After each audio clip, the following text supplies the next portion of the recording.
El frío del suelo atravesaba la tela raída del pantalón. El niño estaba sentado con las piernas cruzadas sobre las baldosas agrietadas del orfanato San Vicente, un edificio que olía a humedad y a años de abandono. Sus manos, pequeñas y llenas de cicatrices de las calles, temblaban mientras sostenían un sobre amarillento que parecía demasiado viejo para contener algo importante. A su lado, dos niñas gemelas de apenas 4 años permanecían en silencio, descalzas, con sus vestidos descoloridos y sus ojos enormes fijos en aquel hombre extraño que había llegado esa mañana. El hombre vestía un traje gris oscuro, perfectamente planchado, y llevaba un maletín de cuero que contrastaba brutalmente con la pobreza que lo rodeaba.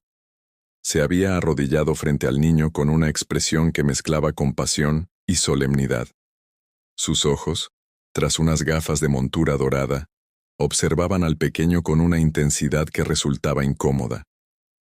El niño no recordaba que nadie lo mirara así antes.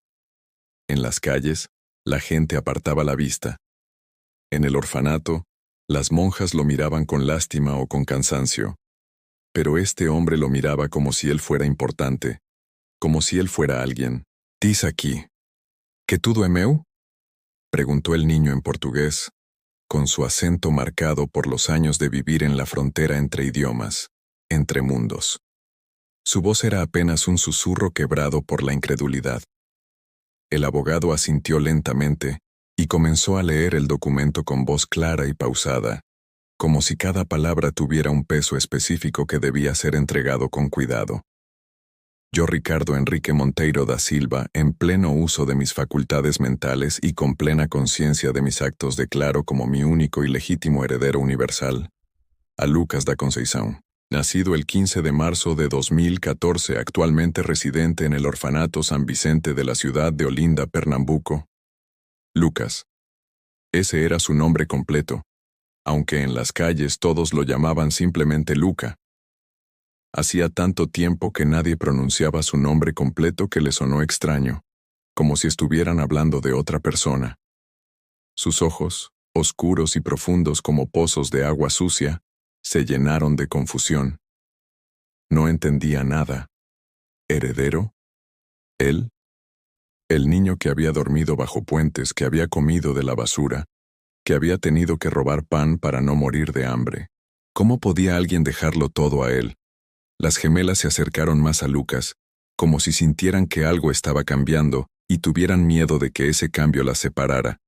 Se llamaban Ana y Clara, aunque Lucas había inventado apodos para ellas: Sol y Luna, porque una siempre reía y la otra siempre soñaba. Las había encontrado hace 6 meses, abandonadas en una caja de cartón cerca del mercado municipal. Eran tan pequeñas que no sabían hablar bien todavía. Lucas, que apenas tenía 10 años, las había cargado hasta el orfanato porque sabía que morirían si las dejaba allí. Desde entonces las 3 almas se habían vuelto inseparables. El abogado continuó leyendo.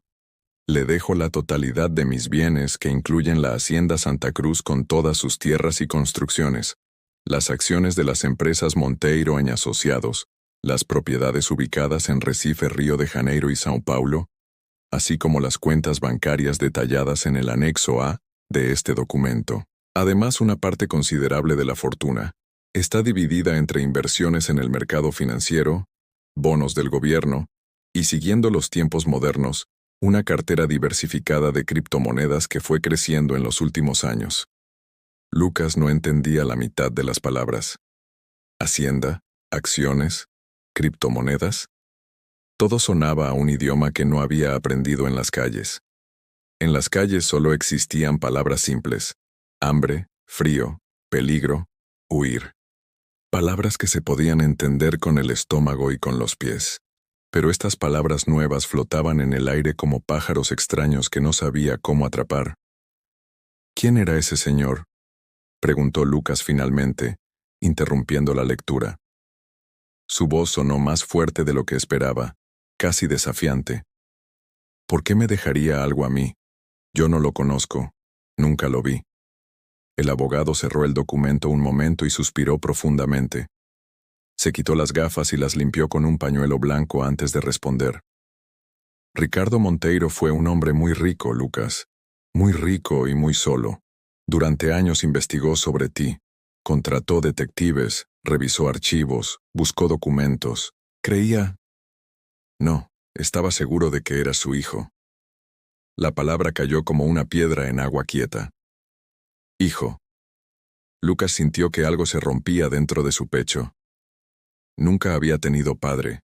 Su madre, de quien apenas guardaba recuerdos borrosos, había muerto cuando él tenía 4 años.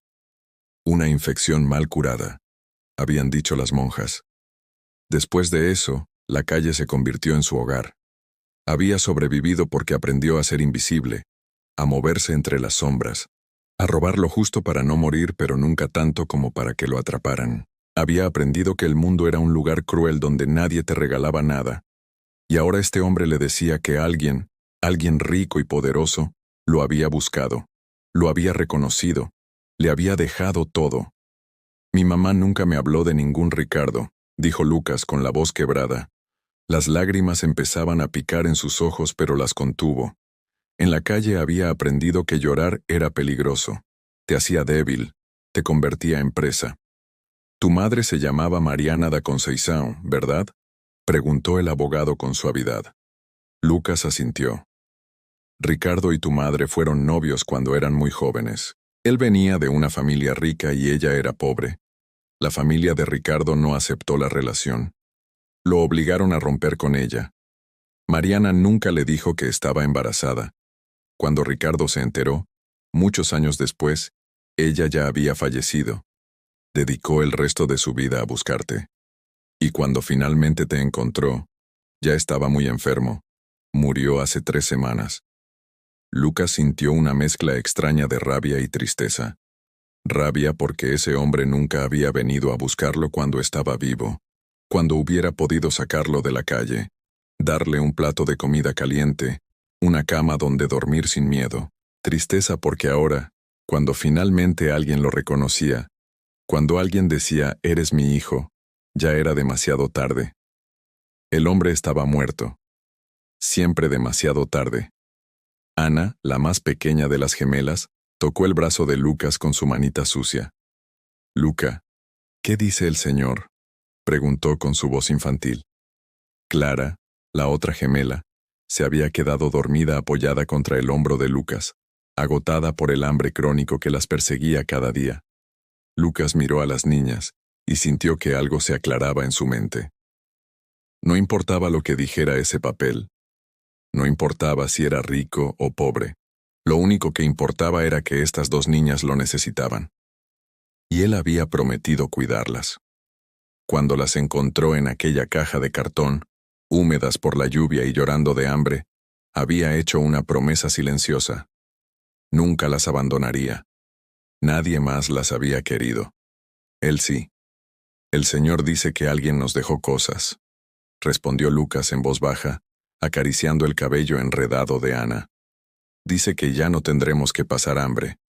Pero amigos, antes de continuar con esta historia que nos está partiendo el corazón, quiero invitarlos a suscribirse a este canal. Aquí compartimos historias reales y profundamente humanas. Relatos que nos recuerdan el valor de la empatía, la solidaridad, y cómo el destino a veces tiene planes que no podemos imaginar.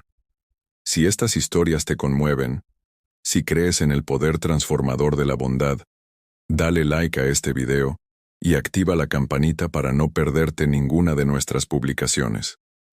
Cada suscripción nos ayuda a seguir compartiendo estas narrativas que nos conectan con lo más esencial del ser humano. Ahora sí, volvamos con Lucas y las gemelas. Y el abogado sacó otros documentos del maletín. Había fotografías antiguas, cartas amarillentas, recortes de periódico. Le mostró a Lucas una foto en blanco y negro de un hombre joven sonriendo junto a una mujer hermosa. Lucas reconoció inmediatamente a su madre. Era más joven, con el cabello largo y oscuro, los ojos brillantes. Se veía feliz. Al lado de ella, un muchacho de traje claro la abrazaba con ternura. Lucas estudió el rostro del hombre. Buscó algo de sí mismo en esos rasgos. Quizás la forma de la nariz, tal vez los ojos. Él te buscó durante 6 años, continuó el abogado. Contrató investigadores, revisó registros de hospitales, de iglesias, de orfanatos. Cuando finalmente te encontró aquí, en San Vicente, ya estaba muy débil. El cáncer lo había consumido. Me pidió que viniera en su lugar, que te entregara esto personalmente. Quería asegurarse de que supieras que él nunca dejó de buscarte, que siempre te quiso, aunque nunca pudiera decírtelo. Lucas tragó saliva. No sabía qué sentir. Durante toda su vida había fantaseado con tener un padre, alguien que viniera a rescatarlo, que lo llevara a casa, que le dijera que todo había sido un error y que ahora estarían juntos para siempre. Pero en sus fantasías, el padre llegaba a tiempo. En sus sueños el hombre aparecía antes de que Lucas tuviera que aprender a sobrevivir robando, antes de que las cicatrices cubrieran sus manos, antes de que el hambre se convirtiera en algo tan normal que ya ni siquiera dolía. El abogado guardó las fotografías y extendió otro documento hacia Lucas. Esto es una copia del testamento completo. Hay muchos detalles legales que iremos revisando con calma. Pero lo más importante que debes saber es que ahora eres dueño de una fortuna considerable. La Hacienda Santa Cruz tiene más de 500 hectáreas. Las propiedades en las ciudades generan rentas mensuales. Las inversiones están bien administradas. Hay un equipo de abogados y contadores que han manejado todo esto durante años. Ellos seguirán haciéndolo hasta que seas mayor de edad, pero tú eres el heredero legítimo. Todo te pertenece. Lucas miró alrededor del orfanato. Las paredes estaban descascaradas, con manchas de humedad que parecían mapas de países imaginarios. El techo tenía goteras que formaban charcos en el suelo cuando llovía. Había 30 niños viviendo allí, durmiendo en colchones delgados, comiendo arroz aguado y frijoles rancios. Las monjas hacían lo que podían, pero nunca había suficiente de nada. Nunca suficiente comida, nunca suficiente ropa, nunca suficiente amor para repartir entre tantos corazones rotos. ¿Y ellas?, preguntó Lucas de repente, señalando a las gemelas. ¿Ellas también vienen conmigo? El abogado dudó un momento. Bueno, legalmente ellas no son tus hermanas. No hay ningún vínculo familiar reconocido. Tendrían que quedarse aquí, o ser dadas en adopción a otra familia. No. La palabra salió de la boca de Lucas con una firmeza que sorprendió incluso al abogado. Si ellas no vienen, yo tampoco voy. Me quedo aquí. No quiero nada de eso si tengo que dejarlas. El hombre parpadeó. Claramente no esperaba esa respuesta. Había manejado muchos casos de herencia en su carrera. Había visto a familias destruirse por el dinero. Había visto a hijos pelear por centavos. Había visto la codicia convertir a personas buenas en monstruos. Pero nunca había visto a un niño de 10 años, que no tenía absolutamente nada, rechazar una fortuna por 2 niñas que ni siquiera eran su familia. Lucas, dijo el abogado con suavidad, tienes que entender que esto es muy complicado legalmente. No puedes simplemente llevarte a 2 niñas del orfanato. Hay procesos, hay leyes. Entonces haga los procesos. Use esas leyes. Usted dijo que ahora soy rico, ¿no? Entonces el dinero tiene que servir para algo. Tiene que servir para que ellas vengan conmigo. Lucas apretó los puños, sintiendo cómo la rabia y la determinación se mezclaban en su pecho. Yo cuidé de ellas cuando nadie más lo hizo. Las encontré abandonadas como basura, y las traje aquí. Les di mi comida cuando yo tenía hambre. Dormí en el suelo para que ellas tuvieran el colchón. Son mías. Son mi familia. La única familia que tengo. El abogado se quitó las gafas nuevamente y se frotó los ojos. Suspiró largamente antes de responder. Veré qué se puede hacer. Hay procedimientos de adopción, de custodia temporal. Con tu situación económica y con buenos abogados, es posible. Pero llevará tiempo. ¿Cuánto tiempo? Semanas, tal vez meses. Entonces esperaré, aquí, con ellas. Lucas cruzó los brazos con determinación. Ana lo miraba con admiración, como si fuera el héroe de algún cuento que las monjas les leían por las noches. Clara se había despertado y ahora también observaba la conversación con sus ojos somnolientos. El abogado sonrió por primera vez desde que había llegado. Era una sonrisa triste pero genuina. Ricardo estaría orgulloso de ti. Él también era así. Cuando amaba a alguien, lo amaba con todo. Por eso nunca se casó después de perder a tu madre. Por eso te buscó hasta el final de sus días. Se puso de pie, guardando los documentos en el maletín. Voy a comenzar los trámites hoy mismo. Mientras tanto, ¿hay algo que necesites? ¿Algo que pueda traerte? Lucas pensó un momento. Había tantas cosas que necesitaba. Comida, ropa, zapatos que no tuvieran agujeros, medicina para Clara, que tosía todas las noches, muñecas para las niñas, que nunca habían tenido un juguete propio. Pero cuando abrió la boca, lo que salió fue: ¿puedo ver la casa? La hacienda esa. ¿Puedo ver dónde vivía él? El abogado asintió. Por supuesto. Podemos ir mañana si quieres. Yo vendré a buscarte. Esa noche, Lucas no pudo dormir. Se quedó acostado en el colchón delgado, con Ana y Clara durmiendo a cada lado de su cuerpo flaco, escuchando los ronquidos de los otros niños y el goteo constante de las tuberías rotas. Pensaba en su madre, intentaba recordar su rostro, su voz, su olor. Pero los recuerdos eran borrosos, como fotografías viejas que se desvanecen con el tiempo. Recordaba manos suaves acariciando su cabello. Recordaba una canción que ella cantaba, aunque no recordaba la letra. Recordaba sentirse seguro, amado, importante. Luego vinieron los otros recuerdos, los malos, el día en que despertó y su madre no respiraba, el frío de su piel, los gritos de las vecinas, el orfanato donde lo dejaron, la primera noche que escapó porque un niño mayor lo golpeaba, las calles oscuras y peligrosas, el hambre que dolía como cuchillos en el estómago, el miedo constante, las noches bajo los puentes, escuchando ruidos extraños y rezando para que amaneciera pronto. Había aprendido a sobrevivir. Había aprendido a robar sin que lo vieran, a correr más rápido que los guardias, a esconderse en lugares donde nadie pensaría buscar. Había aprendido a leer a las personas, a saber quién podía darle algo y quién solo le haría daño. Había aprendido a no confiar en nadie, porque confiar significaba ser vulnerable, y ser vulnerable significaba morir. Pero entonces, encontró a Ana y Clara, dos bebés llorando en una caja mojada, con la lluvia cayendo sobre ellas como si el cielo mismo las estuviera llorando. Lucas podría haberlas dejado allí. Muchos lo habrían hecho. No era su problema. Él apenas podía cuidarse a sí mismo. Pero algo en esos llantos desgarradores, algo en esos cuerpecitos temblando de frío, había roto algo dentro de él. O tal vez había arreglado algo que estaba roto desde hace tiempo. Las cargó, aunque apenas podía con su peso. Caminó durante horas bajo la lluvia, hasta llegar al orfanato. Las monjas estaban sorprendidas de verlo volver. Lucas había jurado nunca regresar a ese lugar. Pero entregó a las bebés y les dijo: «Cuídenlas. Si no lo hacen, vendré y me las llevaré otra vez». Y se quedó. Se quedó para asegurarse de que las niñas comieran, de que las cambiaran, de que no lloraran de noche sin que nadie las consolara.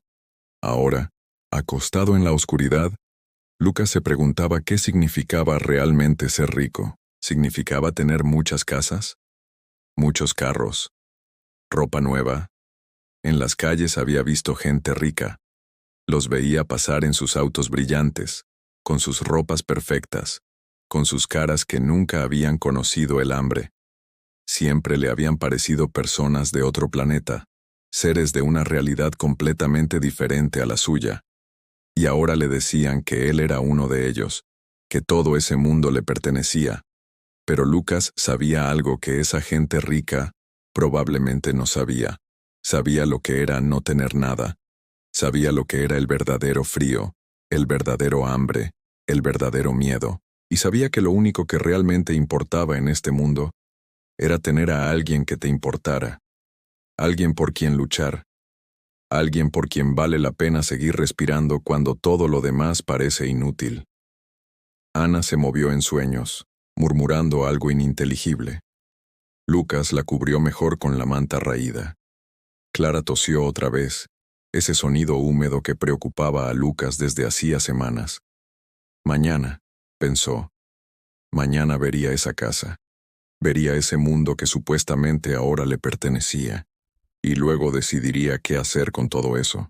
Al día siguiente, el abogado llegó temprano en un auto negro y brillante que hizo que todos los niños del orfanato se amontonaran en las ventanas para verlo. Lucas salió vestido con la misma ropa de siempre, sus pantalones remendados y su camiseta desteñida. El abogado no dijo nada sobre su apariencia, solo le abrió la puerta del auto con una pequeña reverencia que hizo que Lucas se sintiera incómodo. El viaje duró casi 2 horas. Salieron de la ciudad, dejando atrás los edificios grises y las calles sucias, adentrándose en un paisaje de colinas verdes y caminos de tierra roja. Lucas pegó la cara a la ventana, maravillado por la cantidad de espacio que existía en el mundo. En la ciudad, todo estaba apretado, encimado, sofocado. Aquí, el cielo parecía más grande. El aire olía diferente, a tierra húmeda y plantas que crecían sin que nadie las pisoteara. Finalmente, el auto giró por un camino flanqueado por árboles antiguos. Al final del camino, Lucas vio algo que le cortó la respiración. Una casa enorme, blanca, con columnas y ventanas grandes que brillaban bajo el sol. Jardines cuidados se extendían en todas direcciones. Había una fuente en el centro, con agua que caía creando un sonido musical. Flores de colores que Lucas nunca había visto crecían en macetas perfectamente ordenadas. El auto se detuvo frente a la entrada principal. Lucas bajó lentamente, sin poder creer lo que veía. Esto no era una casa, era un palacio, un lugar donde vivían princesas en los cuentos que las monjas leían a veces, no un lugar donde vivían niños como él. «Bienvenido a casa, Lucas», dijo el abogado con suavidad. Lucas caminó hacia la entrada principal como si estuviera en un sueño del cual temía despertar en cualquier momento. Sus pies descalzos dejaban marcas de tierra en las escaleras de mármol blanco, y cada paso resonaba con un eco que parecía acusarlo de no pertenecer a ese lugar. El abogado subió delante de él y abrió las enormes puertas de madera tallada. Cuando las puertas se abrieron completamente, Lucas sintió que el aire escapaba de sus pulmones. El interior era aún más impresionante que el exterior. Un vestíbulo inmenso se extendía ante sus ojos, con pisos de mármol tan pulidos que podía ver su reflejo borroso en ellos. Una escalera de caracol subía hacia el segundo piso, con barandales de hierro forjado que parecían encaje metálico. Había cuadros enormes colgados en las paredes, retratos de personas serias con ropas antiguas que miraban hacia abajo, como si juzgaran a quien quiera que entrara. Candelabros de cristal colgaban del techo alto atrapando la luz del sol y dispersándola en miles de pequeños arcoíris. La hacienda Santa Cruz fue construida en 1853, explicó el abogado mientras caminaban por el vestíbulo. Ha pertenecido a la familia Monteiro durante 5 generaciones. Ricardo fue el último de su línea. Ahora tú eres el heredero de todo esto. Lucas apenas escuchaba las palabras. Estaba demasiado ocupado mirando todo, intentando procesar la enormidad de lo que veía. Había pasado noches enteras tiritando bajo puentes, había comido sobras de la basura, había usado la misma ropa durante meses hasta que se deshacía en sus manos, y ahora le decían que todo esto, este palacio imposible, era suyo. Pasaron por una sala de estar donde los muebles parecían obras de arte. Sofás de terciopelo rojo, mesas de madera oscura con incrustaciones doradas, alfombras persas tan hermosas que Lucas no se atrevía a pisarlas. Luego llegaron a una biblioteca que hizo que el corazón de Lucas se acelerara. Había libros por todas partes, miles de libros en estanterías que llegaban hasta el techo. Lucas había aprendido a leer en el orfanato, y aunque nunca tuvo muchos libros, siempre había amado las historias. Las historias lo llevaban a lugares donde el hambre no existía, donde los niños tenían familias que los amaban, donde siempre había finales felices. Ricardo era un gran lector, comentó el abogado, notando el interés de Lucas. Pasaba horas aquí. Decía que los libros eran sus únicos amigos verdaderos después de perder a tu madre. Siguieron caminando hasta llegar a una habitación que el abogado identificó como el estudio personal de Ricardo. Era una sala más íntima que las demás, con un escritorio grande de caoba, sillas de cuero gastado y paredes cubiertas con fotografías. Lucas se acercó lentamente a las fotografías, estudiando cada una con atención dolorosa. Allí estaba su madre en muchas de ellas, joven, hermosa, viva. En una foto reía mientras sostenía un helado. En otra, miraba directamente a la cámara con una expresión seria pero tierna. Había fotos de ella con Ricardo, los dos jóvenes y claramente enamorados. Una foto los mostraba en la playa, con las olas rompiendo detrás de ellos. Otra los capturaba en un parque, con Ricardo besando la frente de Mariana, mientras ella cerraba los ojos con una sonrisa. Pero lo que realmente llamó la atención de Lucas fue una fotografía más reciente. Era una imagen borrosa, claramente tomada a distancia con un lente de zoom. Mostraba a un niño pequeño, tal vez de 5 o 6 años, sentado en una acera. El niño estaba sucio, con ropa rota, y comía algo que parecía un trozo de pan duro. Lucas se reconoció inmediatamente. Recordaba ese día.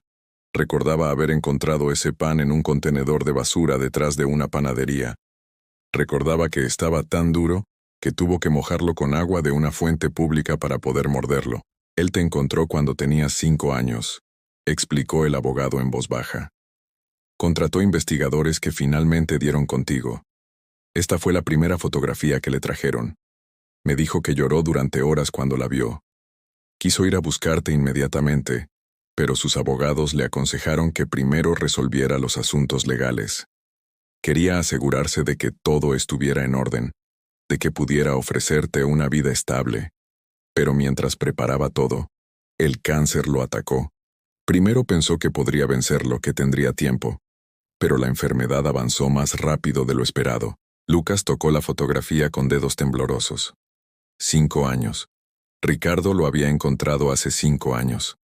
5 años en los que Lucas siguió viviendo en las calles, pasando hambre, huyendo de peligros, durmiendo con un ojo abierto. 5 años en los que pudo haber tenido un padre, una casa, una vida diferente. La rabia volvió a surgir en su pecho, mezclada ahora con algo más complejo. ¿Por qué no vino de inmediato? ¿Por qué esperó? ¿Qué importaban los papeles legales cuando un niño estaba muriendo de hambre en las calles? Como si pudiera leer sus pensamientos, el abogado continuó. Sé lo que estás pensando. Y tienes razón en estar enojado. Pero debes entender algo sobre Ricardo. Él creció en una familia donde el dinero era lo más importante. Vio cómo las fortunas mal manejadas destruían familias. Vio cómo personas sin escrúpulos se aprovechaban de herederos desprotegidos. No quería que eso te pasara a ti. Quería asegurarse de que cuando te encontrara, todo estuviera perfectamente organizado para que nadie pudiera quitarte lo que te correspondía. Quería protegerte, incluso si eso significaba esperar un poco más, repitió Lucas con amargura. 5 años no es un poco más.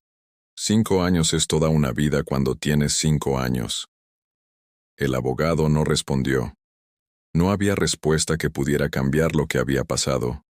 Los dos se quedaron en silencio en ese estudio lleno de recuerdos de un hombre que Lucas nunca conocería, de un padre que lo había buscado, pero llegó demasiado tarde. Finalmente, Lucas se alejó de las fotografías y caminó hacia el escritorio. Allí, en un marco de plata, había otra imagen. Esta era diferente. Era un retrato profesional de Ricardo ya mayor, probablemente tomado poco antes de su muerte. El hombre en la foto tenía el cabello gris, arrugas profundas alrededor de los ojos, pero su mirada era intensa y directa. Lucas estudió ese rostro buscando similitudes. Sí, estaban allí. La forma de la mandíbula, la curva de las cejas. Los ojos, especialmente los ojos, tenían la misma profundidad oscura. Se parecía a mí, murmuró Lucas. ¿Te pareces a él?, corrigió suavemente el abogado. Tienes sus ojos. Y según me dijeron quienes lo conocieron de joven, tienes su misma determinación, Su misma terquedad también. Salieron del estudio, y el abogado lo llevó a recorrer el resto de la casa. Había 12 habitaciones, cada una más lujosa que la anterior. Baños con bañeras de mármol. Una cocina enorme con electrodomésticos que Lucas no sabía ni cómo usar. Un comedor con una mesa tan larga que podría sentar a 20 personas. Un salón de música con un piano de cola negro que brillaba como un espejo. Y finalmente, llegaron a lo que el abogado llamó la habitación principal. Era la habitación de Ricardo. La cama era enorme, con dosel y cortinas de terciopelo. Había más fotografías en las paredes, más recuerdos de una vida que Lucas nunca compartió. Pero lo que captó su atención fue algo sobre la mesita de noche. Era una caja de madera pequeña, simple comparada con todo lo demás en esa habitación opulenta. El abogado la tomó y se la entregó a Lucas. «Esto es para ti. Ricardo dejó instrucciones específicas de que te la entregara cuando vinieras aquí». Lucas abrió la caja con manos temblorosas.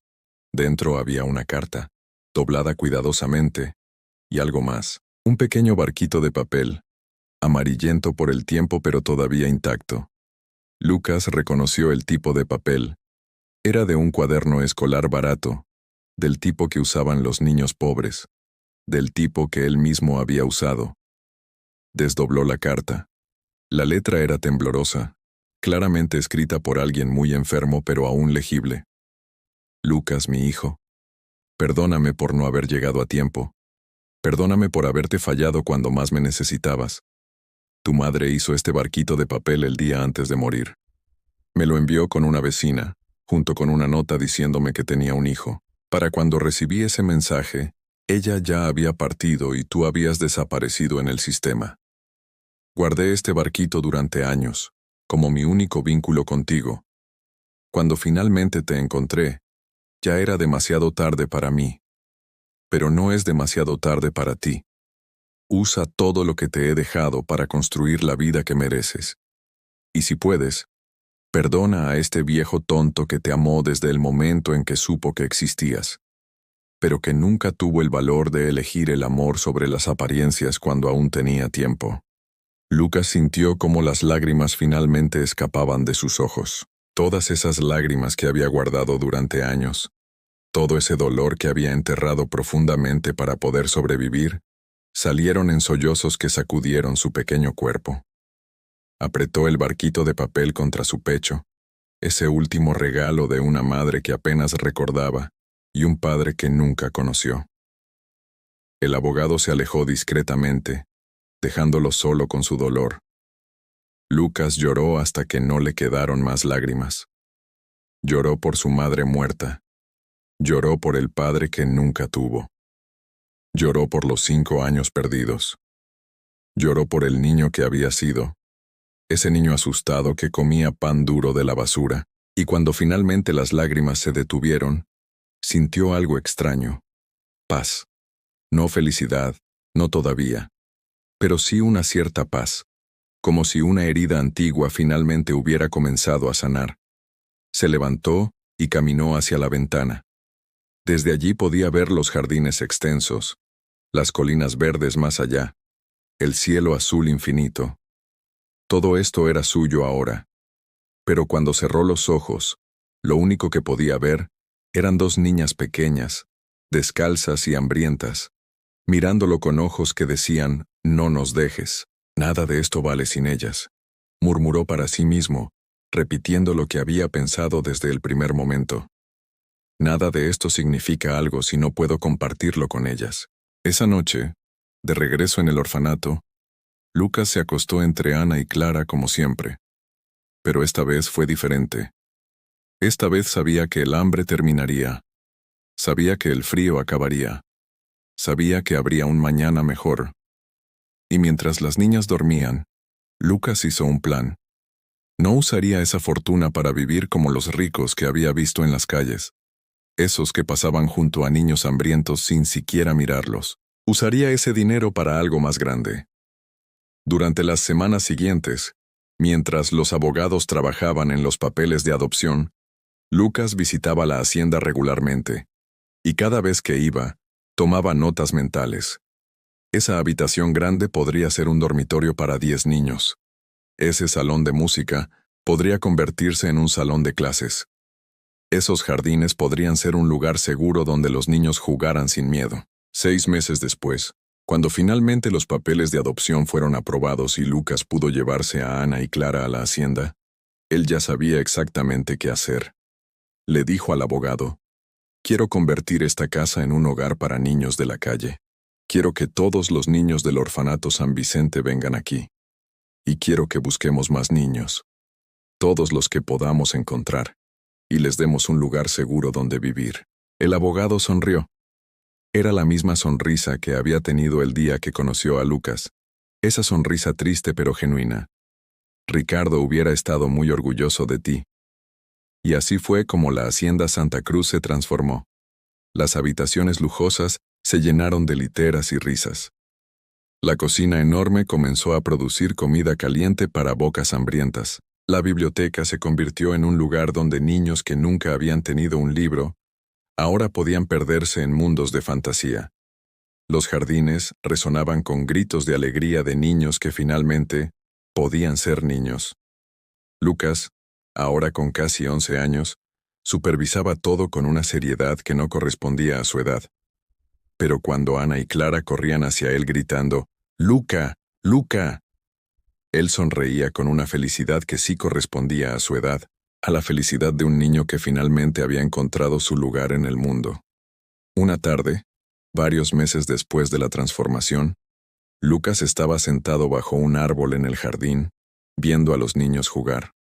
El abogado se acercó y se sentó a su lado. «¿Sabes?», dijo el hombre. «El testamento de Ricardo tenía una cláusula que nunca te mencioné. Decía que si alguna vez hacías algo que él considerara verdaderamente honorable con tu herencia, quería que supieras algo». «¿Qué cosa?», preguntó Lucas, sin apartar la vista de las niñas. «Que él también fue un niño de la calle una vez. Mucho antes de que su familia se hiciera rica, él vivió en las calles. Sabía exactamente cómo era el hambre, el frío, el miedo. Por eso te buscó con tanta desesperación, porque veía su propia historia en la tuya, y esperaba que tú, habiendo vivido lo que él vivió, pudieras usar esa fortuna de una manera que él nunca tuvo el valor de hacer». Lucas sintió como algo se cerraba en su interior, como si la última pieza de un rompecabezas finalmente encajara en su lugar. No había sido solo un niño abandonado que tuvo suerte. Había sido elegido por alguien que entendía, que sabía, que había caminado por los mismos caminos oscuros. «Él te amó», continuó el abogado. «A su manera imperfecta te amó. Y creo que donde quiera que esté ahora, está sonriendo al ver lo que has hecho». Esa noche, Lucas sostuvo nuevamente el barquito de papel que su madre había hecho. Lo miró bajo la luz de la luna que entraba por la ventana de su nueva habitación, una habitación que había escogido deliberadamente que fuera simple y pequeña, no muy diferente de lo que tenían los otros niños. «Gracias», susurró al aire, hablándoles a 2 personas que nunca conoció pero que le habían dado todo. «Gracias por encontrarme. Gracias por no rendirse. Y gracias por enseñarme que el verdadero valor de la riqueza no está en tenerla, sino en compartirla». Al día siguiente, Lucas cumplió 11 años. Los niños de la casa le prepararon una fiesta sorpresa. Había pastel, decoraciones hechas a mano, y canciones cantadas con voces desafinadas, pero llenas de amor. Ana y Clara le regalaron un dibujo que habían hecho juntas, 3 figuras tomadas de la mano bajo un sol brillante. «Nuestra familia», decía el título en letras torcidas. Lucas colgó ese dibujo en la pared de su habitación, justo al lado de la foto de su madre con Ricardo. Y por primera vez en su vida, sintió que pertenecía a algún lugar. No por el dinero, no por la casa grande, sino porque finalmente entendió lo que Ricardo había intentado decirle en esa carta. La verdadera herencia no era la fortuna material, sino la capacidad de amar incluso después de haber sido herido, la capacidad de dar incluso después de haber pasado hambre, la capacidad de creer que el mundo puede ser mejor, incluso después de haber visto lo peor de él. Los años pasaron. La casa Santa Cruz, como ahora se llamaba oficialmente, se convirtió en un modelo de lo que podía lograrse cuando la riqueza se usaba con compasión. Cientos de niños pasaron por sus puertas, recibiendo comida, educación, amor y, lo más importante, la oportunidad de creer nuevamente en sí mismos. Y Lucas, ahora un joven adulto, seguía allí, seguía cuidando de Ana y Clara, que habían crecido y se habían convertido en maestras de la casa, ayudando a otros niños de la manera en que Lucas las había ayudado a ellas. Seguía guardando el barquito de papel en su escritorio, y seguía contándoles a los niños nuevos su historia, la historia de un niño que no tenía nada y que heredó todo, pero que aprendió que la verdadera riqueza no se mide en dinero sino en corazones tocados. Dice aquí, ¿que todo é meu? Esa pregunta que había hecho aquel día lejano en el orfanato finalmente tenía una respuesta completa. Sí, todo era suyo. Pero todo no significaba propiedades ni cuentas bancarias. Todo significaba las risas de los niños en el jardín. Todo significaba las sonrisas de Ana y Clara cada mañana. Todo significaba saber que cada niño que llegaba asustado y hambriento a esa casa encontraría lo que él había encontrado: esperanza. Y esa, comprendió Lucas, mientras miraba el atardecer desde la ventana de la biblioteca, esa era la verdadera herencia que Ricardo le había dejado. No el dinero para hacer cualquier cosa, sino la responsabilidad y el privilegio de hacer lo correcto, de ser la persona que él hubiera necesitado cuando era un niño de 5 años comiendo pan duro de la basura, de ser el padre que nunca tuvo, para todos esos niños que tampoco tenían a nadie. El círculo se había cerrado.